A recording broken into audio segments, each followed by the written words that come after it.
Quando se fala em plano diretor, muita gente logo se lembra do tamanho dos prédios.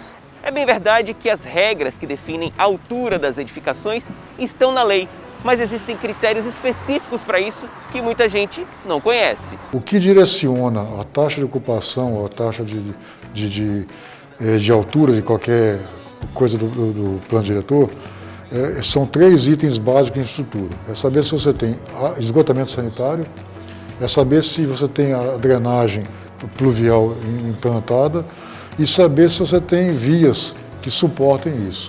Então, assim, eu não posso permitir que você construa no Siqueira Campos um prédio de 16 andares, porque o escoamento do esgoto desse prédio vai prejudicar toda a região de escoamento dos canais que existem no Siqueira Campos.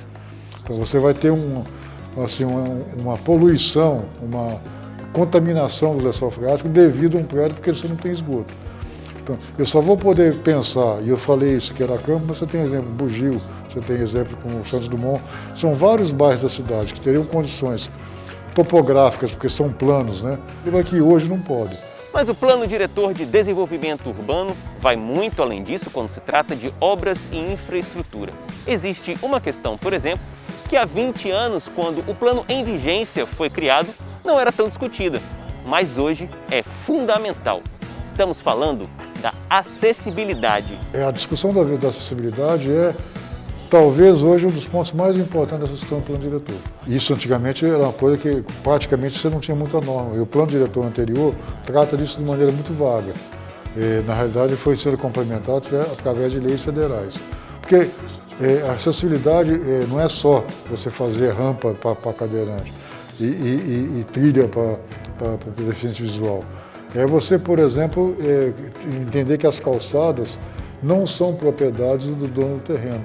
A calçada, apesar de estar o dono do terreno poder construir a calçada dele, ele tem que ter um padrão de construção, ele não pode ter desnível, ele tem que entender que a calçada é, na qualidade, uma via pública também.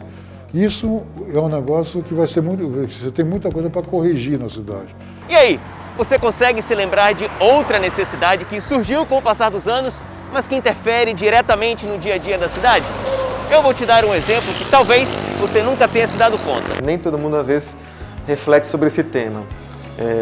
Não só a questão da expansão dos restaurantes, dos comércios em geral trabalhando com modelo de entrega, mas que por conta da pandemia isso aumentou sensivelmente, que é uma coisa natural, positiva, não quero tratar isso como uma coisa negativa, mas o raciocínio imediato é onde essas motos, esses veículos vão estacionar, qual o local de parada para eles, como se comportar nos comércios, nas residências, enfim, nesse deslocamento, como é que vai dar essa nova dinâmica, numa realidade não só Aracaju, mas do Brasil, desse modelo de entregas. Então, não é tratá-los como algo negativo, mas assim, dar condições da cidade absorver essa nova demanda, essa nova realidade de mobilidade, de entrega e deslocamento e receber nos estabelecimentos comerciais e também nas residências adequadamente.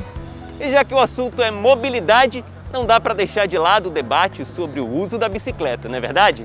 Cresce todo dia e muito, já não é simplesmente modismo falar de ciclovia, de bicicleta, é uma realidade e uma realidade latente, forte, atual, que a gente percebe todos os dias.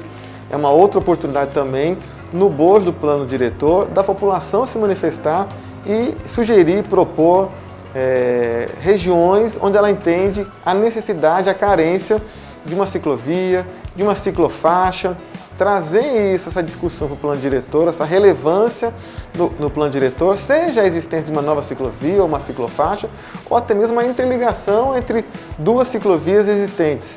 Olha, isso me fez lembrar de uma outra coisa. Lá no comecinho da minuta do plano diretor, em que fala em construir uma cidade economicamente viável, socialmente justa e ambientalmente equilibrada.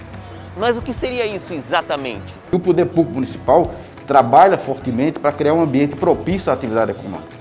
Um ambiente que favoreça os empreendedores, que gere empregos, que melhora a vida das pessoas. A própria ação do poder público, quando constrói, quando melhora um bairro, quando gera estrutura, quando leva equipamentos sociais, atua nesse sentido, de fazer com que as pessoas tenham uma vida melhor, possam ter uma vida mais longa e uma vida com melhor condição. Ao mesmo tempo, a preocupação de que as gerações futuras também possam usufruir disso e continuar melhorando suas vidas, que nossos netos e bisnetos possam crescer e continuar melhorando, demanda uma proteção dos recursos naturais, demanda uma proteção dos ativos ambientais da cidade. Porque os ativos ambientais, eles têm não apenas implicação econômica, mas têm implicação na satisfação da vida das pessoas. Então, o paisagismo, usufruir de um rio, usufruir de uma praia, fazer uma caminhada com os filhos num bosque, num parque, né, como o Parque Poxim e outros parques da cidade, é parte da satisfação que as pessoas têm na vida. Interessante. Isso tem a ver com aquelas áreas de interesse ambiental, né? Mas como que elas são definidas, afinal? E como que a cidade pode crescer em torno delas? O que o plano diretor faz, e isso é uma função importante no seu capítulo do meio ambiente, é dar diretrizes gerais dessa proteção. Quais são as áreas da cidade que no processo de urbanização devem ser restritas para que não impacte negativamente o ambiente para esta e para as futuras gerações. Então, por exemplo, uma faixa de dunas que nós temos no litoral de Aracaju. Qual é o limite, né, de proteção que deve ser dado de maneira razoável para que essas dunas sejam protegidas, mas ao mesmo tempo a ocupação daquela área da cidade possa ocorrer de forma sustentável. Viu só? É nesse caminho que vamos construir a cidade que queremos para o nosso futuro e das próximas gerações. Ainda ficou com alguma dúvida? Escreve aí nos comentários. E se gostou desse vídeo, não esquece de curtir, hein? Até mais!